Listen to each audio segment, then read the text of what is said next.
Oldinga qadam bosing agar 15 yoshgacha birinchi marotaba pitsa yeb ko'rgan bo'lsangiz. Oldinga qadam bosing agar 15 yoshgacha velosipedingiz bo'lgan bo'lsa. Oldinga qadam bosing agar 15 yoshgacha har kuni ota-onangiz sizni maktabdan olib ketishgan bo'lsa. Oldinga qadam bosing agar 15 yoshgacha ikkitadan oyoq kiyimlaringiz va ko'p chiroyli kiyimlaringiz bo'lgan bo'lsa.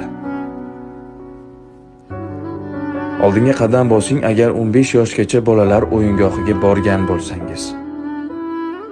Oldinga qadam bosing agar 15 yoshgacha ota-onangizga yordam berish uchun ishlagan bo'lsangiz. Quvonsin, sevinsin onam ko'ngli.